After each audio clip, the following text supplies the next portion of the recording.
waxaa sharafiya in maanta oo ay taariikhdu tahay 1 May 2021 inaan halkan idinku imaado kulankan gaarka ah aan idin siiyo warbixin xaaladihii u dambeeyay ee dalka gaar ahaan arrimaha xasaasiga ah ee taabanaya doorashooyinka dalka waxaan idinkaga mahadcelinayaa inaad iga aqbasheen codsigii ku aadanaa inaan idinkala soo qayb galo kulankan gaarka ah si waafaqsan dastuurka ku-meel gaarka ah ee Jamhuuriyadda Federaalka Soomaaliya waxaan fursaddan rabaa inaan uga faa'iideysto inaan halkan ugu hambalyeeyo dhammaan shaqaalaha Soomaaliyeed oo maanta u dabaaldegaya maalinta shaqaalaha adduunka ee 1 May waxaad tihiin muruqa iyo maskaxda ka dambeysay guulaha aan gaarnay sanadihii u dambeeyay waxaan sii xoojin doonaa insha Allah ilaalinta xuquuqdiina aasaasiga ah oo ay dawladdu joogtaysay 4 sano ee u dambeysay waxaan rabaa si gaar ah inaan ugu mahadceliyo shaqaalaha dawladda shaqadii ay qabteen silqaanka ahayd volunteerka ahayd aad ku dhisteen xarumaha dawladda sida maktabadda qaranka tiyaatarka madxafka iyo taalooyinkii astaanta u ahaa qaranka oo aad kulligood ku dhisteen isxilqaan aad baan idinkaga mahadcelinayaa xildhibaanada sharafta leh waxaan rabaa inaan idinku bogaadiyo sida nafuridda leh ee aad dalkan ugu soo shaqayseen aan ugu soo dhabar adeegteen 4 sano ee la soo dhaafay idinkoo si xilkasnimo leh u gutay xilkiina dastuuriga ah kana shaqeeyay dejinta shuruucyo badan oo aan anigu saxeexay kuwaas oo buddhig u noqonaya dowladnimada dalkeena waxa kale oo mahadcelin mudan xukuumadda iyo hay'adaha kale ee dawladda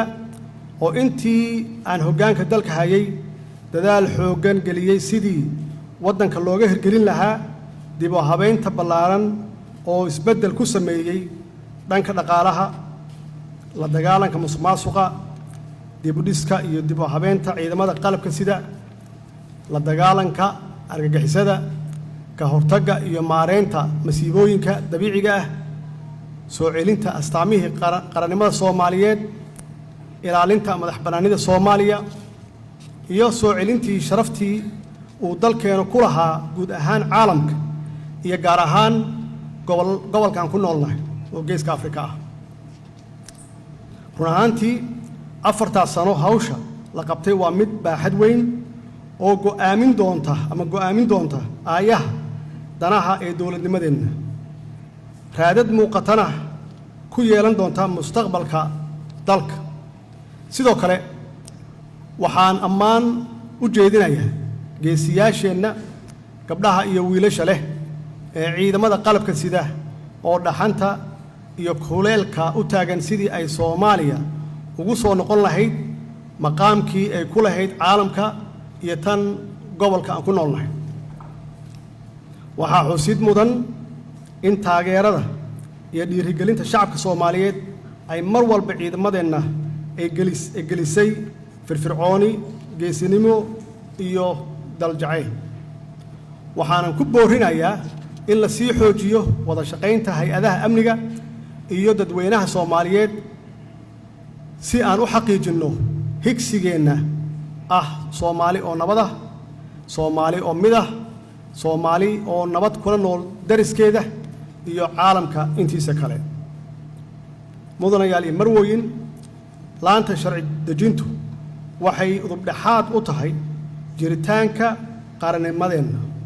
iyadoo u xil saaran dejinta iyo ansixinta sharciyada muhiimka u ah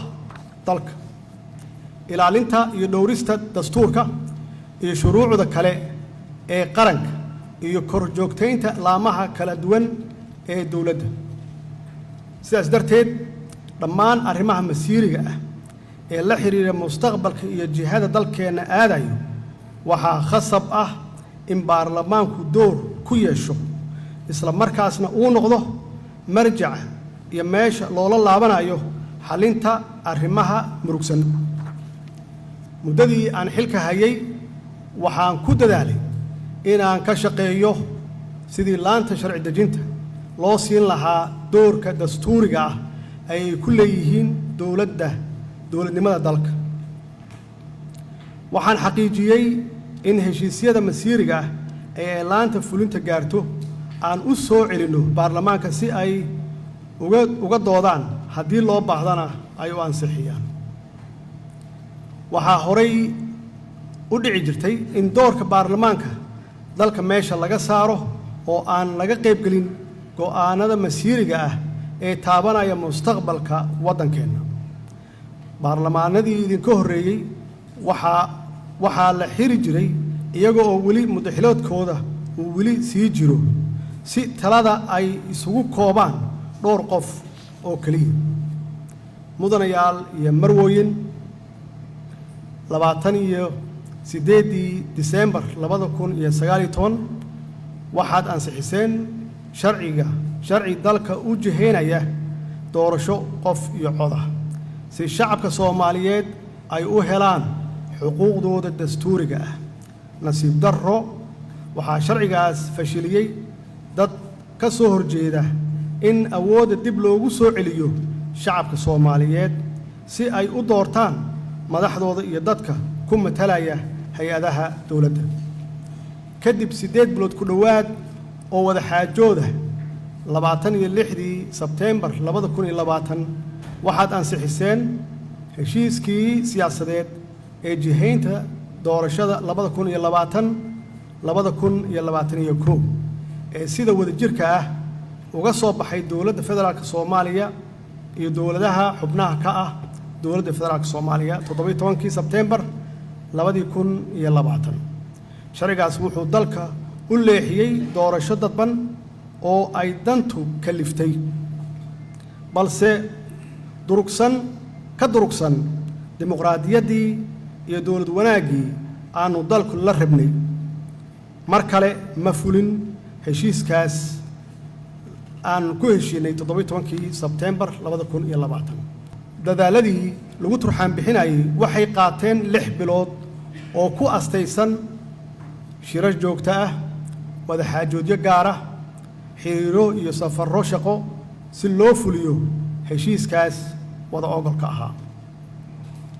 annaga waxaa naga go'nayd in dalku uu galo doorasho degdeg ah oo waafaqsan heshiiskaas iyo talooyinkii guddiga farsamada ee 16 Febraayo 2021 bay dhab lagu gaareen. hase yeeshee waxaa aan ka gudbi weynay caqabado gacan ku rimis ah oo laga lahaa ujeedooyin gaar ah iyo dana guracan. mudanayaal iyo marwooyin, 12 Abriil 2021 waxaad soo saarteen sharci gaar ah oo ku saabsan jihaynta doorashooyinka federaalka si aad dalka uga badbaadisaan dib u dhac ku yimaada iyo hubanti la'aan. mar labaad ayaad shacabka Soomaaliyeed fursad u siiseen dib u hanasho xuquuqdooda dastuuriga ah iyo doorashada dalka ay ku aaminaan hoggaanka dalka. sharcigaas waxaa ka hor yimid qaar ka mid ah dowlad goboleedyada wuxuuna abuuray jawi cakiran. magaalada Muqdisho waxaa laga abuuray qalalaaso, xasarado qorshaysan, waxaa la barakiciyey shacab, waxaana khatar la geliyey naftooda iyo hantidooda. su'aashu waxay tahay yaa abaabulay dhallinyaradaas hubaysan, yaa dhaqaalaha ku bixiyey. ka dowlad ahaan mar kasta waxaan ku dadaalaynaa ama aan ku dadaalnay in la ilaaliyo xasiloonnida caasimadda iyadoo aan si kasta oo suurtagal ah aan ugu dadaalnay in dhawaaqa rasaasta laga ilaaliyo dhagaha shacabka magaalada Muqdisho ha ugu horeeyaan carruurta iyo waayeelka. waxaan idiin sheegayaa magaaladan qof ahaan aniga lexjeclo weyn ayaa iga haysa. waxay iga haysaa maxaa yeelay anuu magaaladan aan ku dhashay, magaaladaan ku barbaaray dugsi quraan ka bilaabay dugsi dhexe dugsi hoose dugsi dhexe dugsi sare uga baxay aan ku barbaaray ku weynaaday macnaheedu waxay tahay magaaladani waxa weeye magaalo Soomaaliyeed weeye magaalo wanaagsan weeye waxaana aan rabaa qof walba oo Soomaali ah oo wadani ahna uu rabaa caasimadan inay noqoto caasimad bilic leh caasimad weyn oo dad badan degan yihiin inay noqoto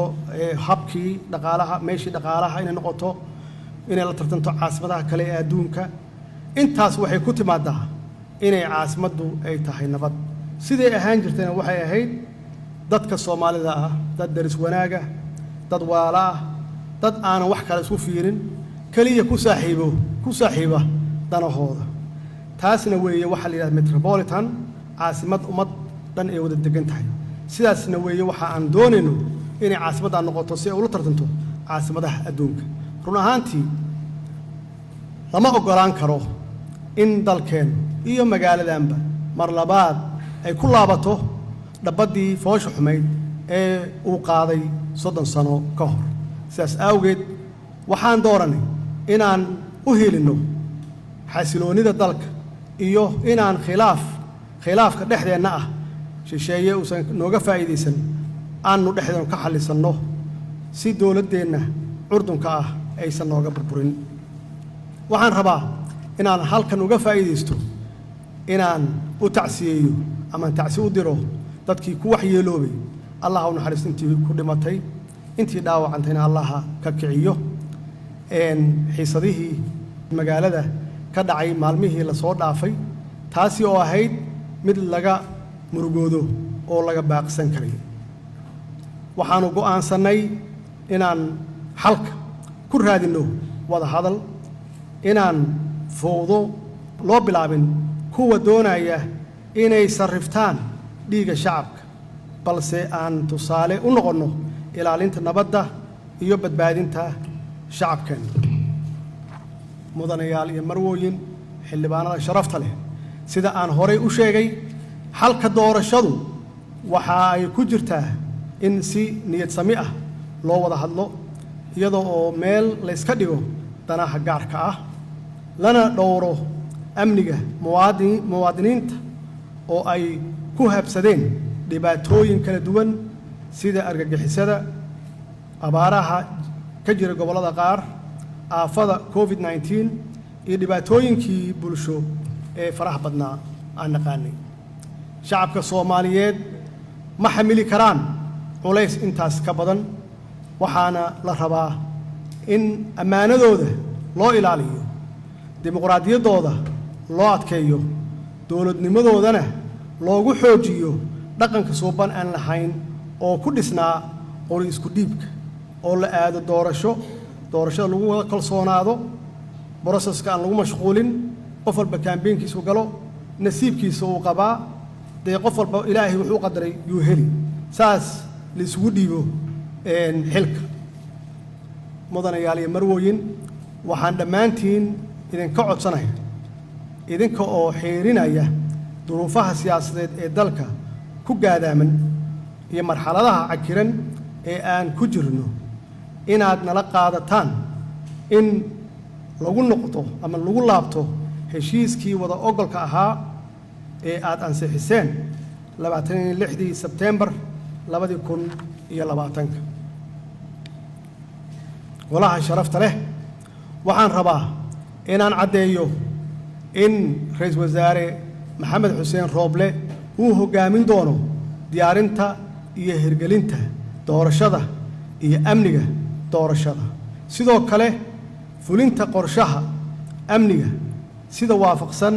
dastuurka dalka waxaa iska leh ra'iisul wasaaraha waxaan farayaa xukuumadda inay u diyaar garowdo hawshaas baaxadda leh ama baaxadda weyn mudanayaal iyo marwooyin gunaanadkii waxaan rabaa inaan ugu baaqo siyaasiyiinta naga aragtida duwan in ay ka shaqeeyaan danta guud ka waantoobaan kicinta dadweynaha iyo bulshada ka fogaadaan in amniga khatar la geliyo una soo laabtaan dhabaha wada hadalka iyo qancinta iyo isu tanaasulka jidkaas oo kaliya weeye ka noo furan dhalinyarada Soomaaliyeed waa ubaxeena weeye waa mustaqbalka berri waxaan idin kula dardaarmayaa ha noqonina haabo la shito oo dana shakhsi ah lagu gaaro oo haligi kara naftiina maalkiina dadkiina dalkiina iyo diintiina waxaan sidoo kale kula dardaarmayaa shacabka Soomaaliyeed meel kasta ay joogaan qaybihiisa kala duwan inay dhiirigeliyaan nabadda iyo wadajirka ummadda Soomaaliyeed lana garab istaago ciidamadeena qalabka sida oo habeen iyo maalin u taagan sidii ay u sugi lahaayeen amniga aan maanta ku hiranayno amniga guud ee dalka una ilaalin lahaayeen badqabka muwaadiniinteena